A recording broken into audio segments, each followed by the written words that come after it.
महंगाई में पिसे आवाम को हुकूमत की जानिब से एक और महंगाई का तोहफा। बिजली और पेट्रोल के बाद अब गैस की कीमतें भी बढ़ा दी गई हैं। मजीद जानेंगे बोलिए उसके नुमाइंदे राव रिजवान से। राव रिजवान, बताइएगा, बिजली और पेट्रोल के बाद अब गैस की कीमतें भी बढ़ा दी गई?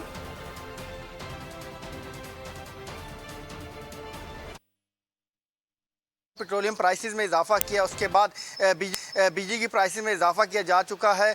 अब जो है दूध की कीमतें भी बढ़ चुकी हैं। जो है गैस बम गिराने की जो है तैयारियां जारी हैं। आप ये बताएं कि दिन ब दिन जो कीमतें बढ़ाई जा रही हैं, क्या कहेंगे? हुकूमत से क्या तवक्कात आप रख रहे हैं और क्या हुकूमत से शिकवा शिकायत क्या करेंगे? जी, जब ये हमने पहले हुकूमत भी आई है इमरान खान की, वो उस टाइम भी महंगाई थी। उस टाइम ये कहते थे हम लॉन्ग मार्च करेंगे महंगाई के हवाले से। आज ये जब आए हैं, अवाम ने क्या रिलीफ देंगे, और ये उनसे ज़्यादा महंगाई कर रहे हैं और वो लॉन्ग मार्च करते हैं तो इन्हें बुरा लगता है कि मतलब ये कहते हैं ये लॉन्ग मार्च नहीं होनी चाहिए। और दिन ब दिन महंगाई इतनी हो रही है कि गरीब बंदा रोटी 2 टाइम की नहीं खा सकता। ठीक है, और हम ये हुकूमत को कहना चाहेंगे कि ये हुकूमत नाअहल हुकूमत है। बिल्कुल इससे अच्छी इमरान खान की हुकूमत थी।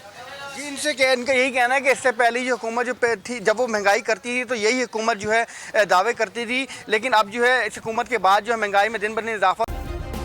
सब्सक्राइब करें और बेल दबाएं ताकि कोई खबर रह न जाए।